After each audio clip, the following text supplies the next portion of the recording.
this lesson we're going to take a look at matrix multiplication. And before we define it mathematically, I want to go through the procedure of how to multiply. Matrix multiplication is very different from scalar multiplication. This is a multiplication where we have a matrix times a matrix. And it's only defined when the first matrix has the same number of columns as rows of the second matrix. So for example, if we look at these two matrices, A and B, what you want to do first is you want to write down the sizes of these two matrices. So A is 2 by 2, and B is 3 by 2. And if we want to find the matrix AB, we look at the sizes. Since A comes first, we look at the number of columns of A, which is 2, and the number of rows of B. They are not equal to each other, so AB is not defined. However, if B comes first, then we look at the number of columns of B, which is 2, and the number of rows of A. And since these are equal to each other, BA is defined. Another way of thinking about that step that I just showed you was if we want to find, for example, the multiplication A times B, underneath A, just jot down the size of that matrix, and underneath B, also write the size of matrix B. So in this case, I've taken A and B to be both 2 by 2. And what you can do is you can check that the inner numbers are equal to each other. So when I say inner numbers, I mean these two values right here. Since both of the inner values are 2, we know that AB is going to exist. Essentially, checking the inner numbers checks that the number of columns of the first matrix is equal to the number of rows of the second matrix. Once you know that the multiplication exists, write down the two matrices side by side. And what we're going to do is we're going to divide the first matrix into rows. So I'm going to insert a dashed line in between every single row of the first matrix, and I'm going to insert a dashed line in between every single column of the second matrix. The next step in the multiplication procedure is to do some distributing, and specifically we're going to take the rows of A and distribute the rows to the columns. So for instance, we're going to take row 1 and match it up with column 1. I'm going to keep the rows and the columns in rounded brackets for future use. Next up, we take row 1 and we distribute it to column 2. Then row 2 with column 1, and finally row 2 with column 2. And that completes the distribution step. And the final step of the multiplication procedure is to do some multiplications and to simplify up a little bit. So let's consider one of these pairs of rows and columns. What we're going to do is we're going to take the first number in this row and the first number in this column and multiply them together to get -3. And then we add to that the product of 2 and 1.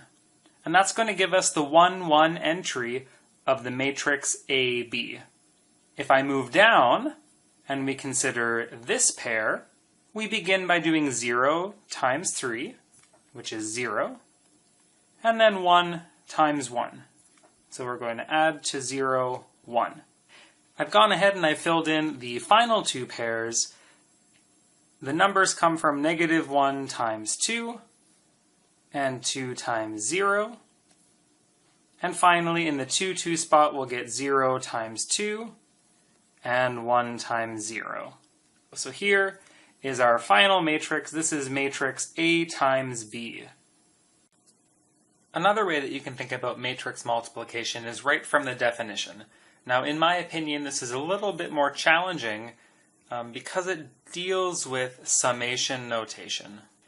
If you haven't seen summation notation, what I'll do is I'll put up a link to a video in the upper right corner that explains a little bit about sum notation.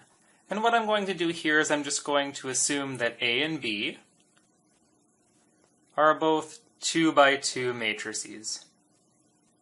In other words, I'm forcing the inner numbers P to be equal to 2. And what this formula does is it allows us to put in values for I and j. So remember, this here represents the entry in row I, column j of the matrix A times B. Let's say we would like to find the 1, 1 entry inside the matrix AB.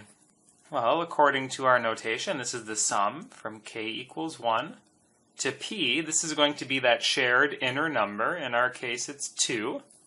We're going to be looking for the I, k entries of A and the k, j entries of B.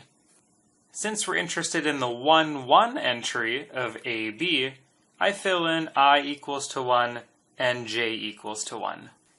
And then we can use the definition of the summation notation to expand this out to get exactly those entries that we want. So we start with k equals to 1, so we have A11, B11, and then we add to that the k equals to 2 step, and that would be A12, B21. So what the formula is saying is that if I want to find the 1, 1 entry inside the matrix AB, I need to multiply the 1, 1 entries of A and B separately, and then add to that the 1, 2 entry of A times the 2, 1 entry of B.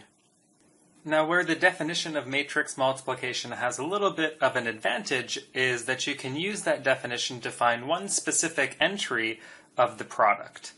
So, for example, if we wanted to find the entry in row 2, column 1 of the matrix AB, that would look like this, and we have a formula as follows.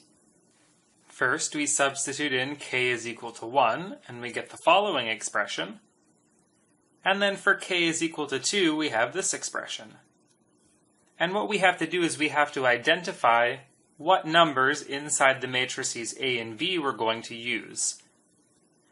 So this represents the entry in row 2, column 1 of matrix A, and that's 0. This represents the entry in row 1, column 1 of B, and that's -2. Here we have the entry in row 2, column 2 of A, that's the number 3. And finally, this is the entry in row 2, column 1 of B, and that's -2. And simplifying, we get -6.